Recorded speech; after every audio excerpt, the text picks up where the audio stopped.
Hey guys, welcome back. It's your favorite Gimp with a Limp, and I'm here with the next part that I was going to do on the Barracks Emperor. Got the name covered up over here. On P500 now from GMT Games. This one is going to be covering the parts of the game, the, what do they call it? The Praetorian, no, not the Praetorian, that Roman word that's escaping me, not the plebeian, the other one. I got proletariat stuck in my head. Anyway, the high-end version of it, the one with all the special rules. We're going to be going over it in this video. It's not going to make sense. If you haven't watched the first videos, make sure you at least watch the very first video where I go over the basics of the game so you can understand the concepts that we're going to cover in this one. Something actually kind of neat, Gimpy's gal was talking to me after we did our little example game, and she actually wanted to play it again, which is unusual for her. Usually a lot of games that I sit down with her, she'll sit there and play with me, but certain ones, like, she doesn't want to play them again. Like, if it's a certain type of game, she's like, nah, I'm not really feeling that one. And she really dug this one. So I think that really speaks to it, to being a good game that can get someone into board gaming who might not be into board gaming. A lot of them, like, especially, when I talk to her about it, she's like, no, I don't really want to get into wargaming. And at first she thinks, this is a war game.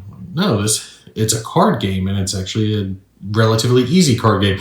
We're going to get into the harder part of it now. But the basic concept isn't hard. Area control, capturing your emperors, all that good stuff. But it's a neat game that she really latched onto. So again, I'm just reiterating the fact that I think this one's a good one for families, for party game type situation, or to play with someone who might not be into gaming and you're trying to get them into it, especially the plebeian version of this game, the one that we played the other day. It's so easy to teach them. You just explain the few basic concepts and then actually play a couple of rounds. Really doesn't take them long to learn, but even just the basic version is nuanced enough to have someone have a good time with it where they'll want to play it again, obviously. All right, I actually just grabbed the rules and was looking it over. Patrician. We're going over the patrician version of the rules now. Now, what I've decided to do is I've laid out one of all of the influence cards, 1 to 8, that exist, because these are actually different between the different colors. Obviously, because you've got military, senate, and then populace factions. So they actually have different special abilities, even though they might have the same number. And just to save time, because if I were to try to do an example for each one of these cards, you can see how many cards there are. It would take a long time to do that. So we're going to just go over each card, let you guys see what the special rule is, and then a quick little blurb of how it's going to work in a game. Down over here, I did grab out one of the other things that's going to be involved in a patrician game, which is the barbarian faction, the gray faction. That brings the 0 card into it. And these cards will be mixed in with the influence cards, right? So you've got your draw pile over here that we were drawing from, and they were put here in the forum, right? As we would play our cards, and then we have to draw more. Well, you can get barbarians in your hand, and when you place this card, you can place it in any homeland space, which are these surrounding spaces. We played these as just normal spaces in the practice game that we played. Or you can discard it to move any active barbarian to a diagonally adjacent connected space not containing a barbarian. So just as an example, I'm not going to do this for every single card, but I talked about this previously.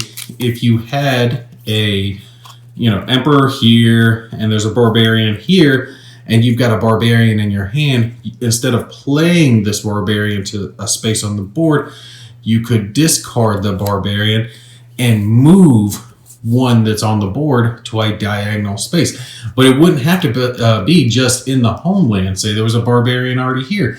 You could move it to this diagonal space or this diagonal space. So you can end up with barbarians all across the board. They can really get out there, and they can cover other influence cards.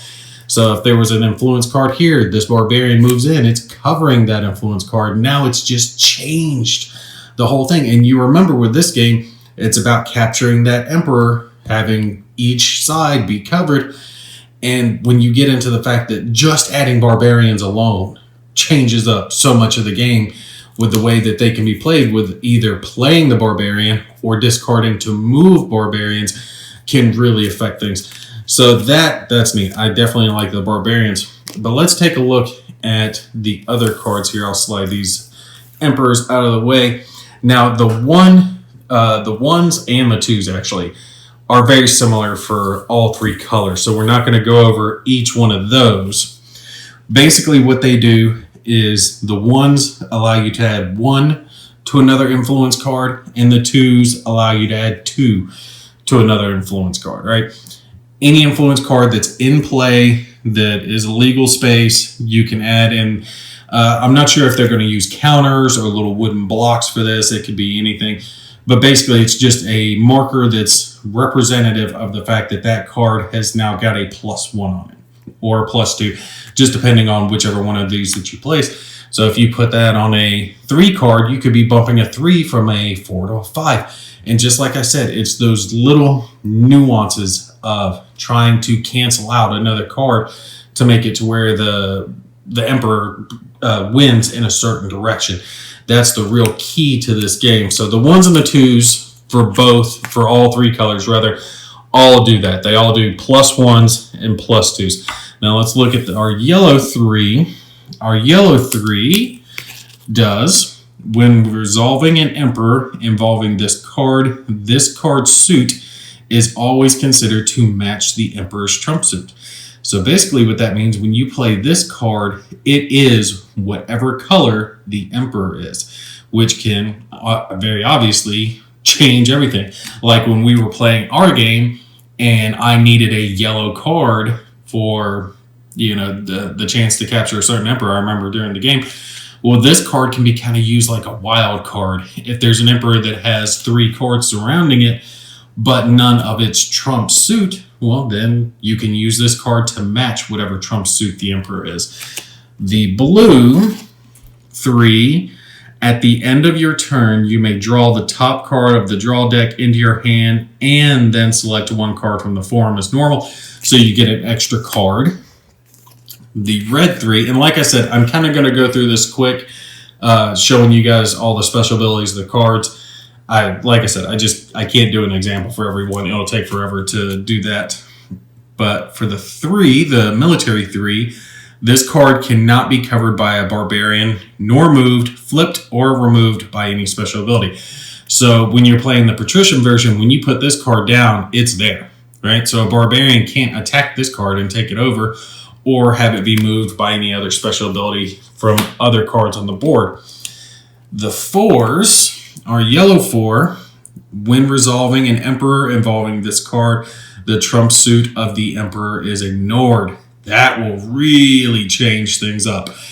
If you have an Emperor that's surrounded, but it's winning to the north right now because there's a trump suit, and then you play that on, I think it was race that are on the right side, bam. Well, the trump suit doesn't matter now, and it's going to the highest number card, and that's all you have to worry about. So that would be a very key card to play.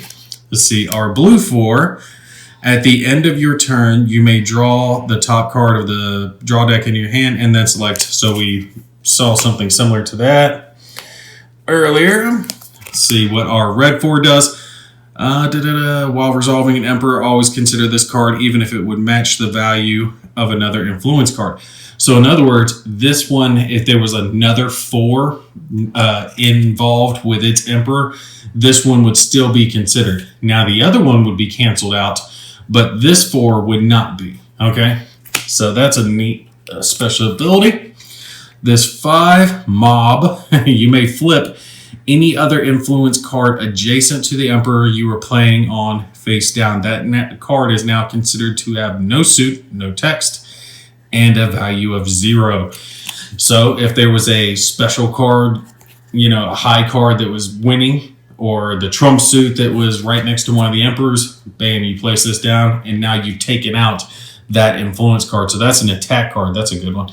Let's see. The blue 5, they do, instead of selecting a card from the forum at the end of your turn, you may look at the top 4 cards of the draw pile and select one of those. That's powerful because you can get a really good card that way.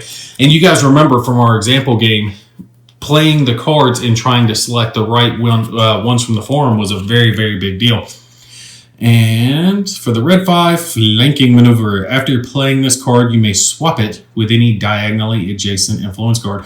So if you have an open space, but say, you can place here legally, but you can't place here legally, but you want that card to be there to affect this emperor, well, you could place it here and then swap. So definitely neat ability.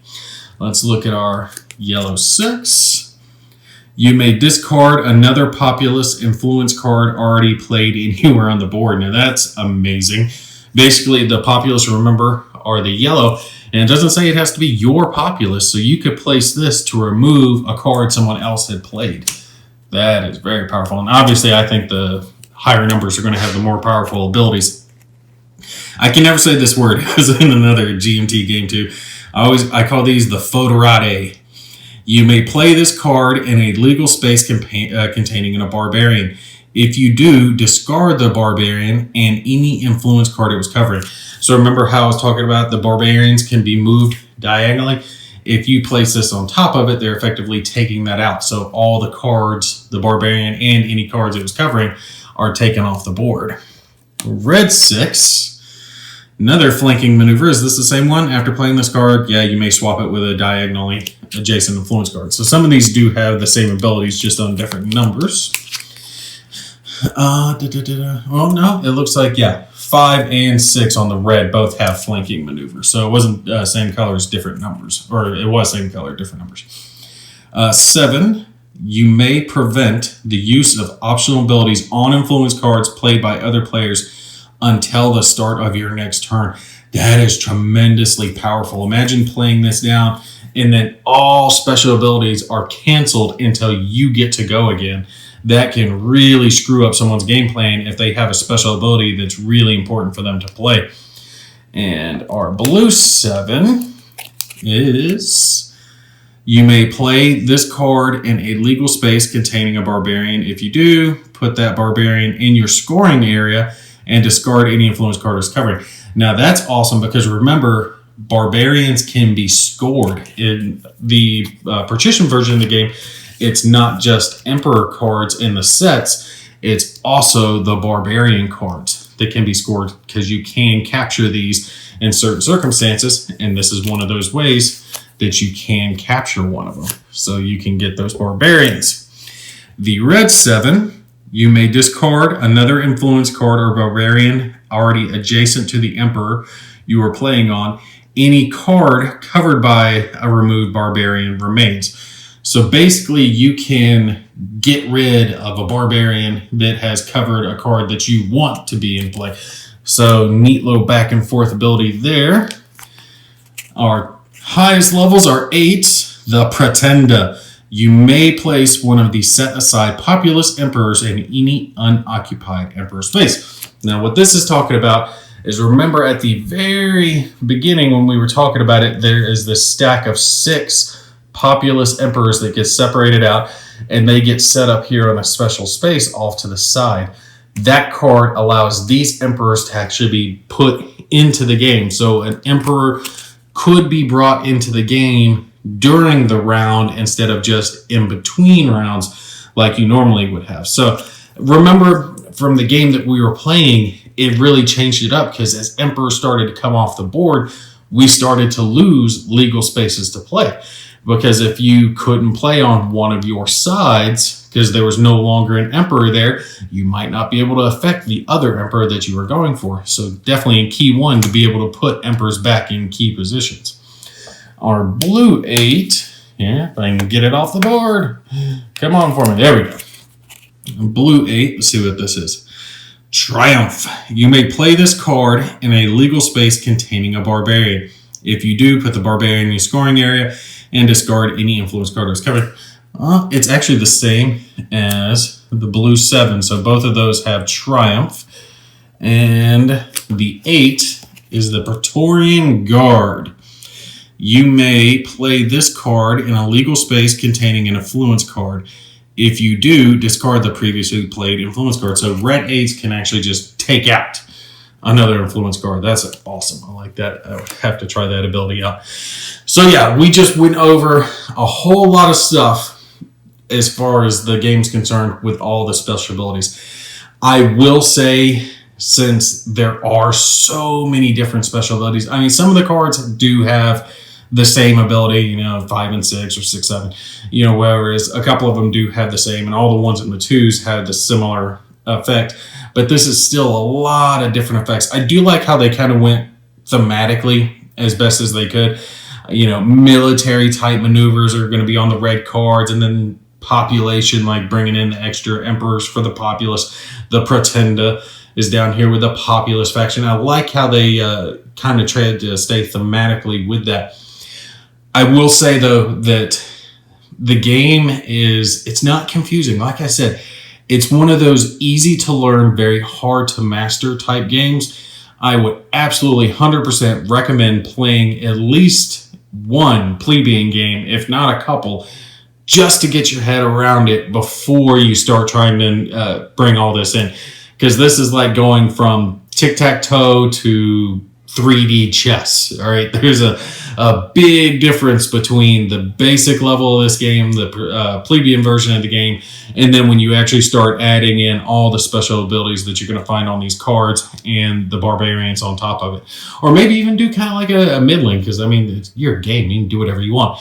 Do a plebeian game and then do a plebeian game where you got the barbarians in it too. Something like that, just to help you learn a little bit more, and then go for the full-on patrician game. You can do it whichever way you want, and nobody's going to kill you. It's your game. All right, but like I said, definitely check this out on P500 if you're interested in this type of stuff. If you're into Time and Crisis, definitely check it out. If you want a card game that you believe can get like your other friends into it who aren't as into board games, this is one I would definitely recommend checking out. And I gotta say, even 2-player, I haven't played the solitaire. I haven't yet. I've been so focused on so many other things. But even 2-player, this game was a lot of fun. And it doesn't take a long time to play around, and you can play 1, 2, 3 rounds in a relatively short period of time, especially if you know the game. And it's fun. Gimpy's gal actually was requesting, hey, let's play it again. And I don't know if I have to give him back his prototype copy. I think I do. So I'm probably going to try to play it with her once or twice more before we have to give it back to the designer. But this is one I have enjoyed and would not mind having in my stable. And usually I'm not one for games like this that have like that easier nature. I really like the hex-based tactical and strategic level stuff. But this is just a fun little card game. Throw them down, try to trick your opponent, and especially when you get these advanced rules into it.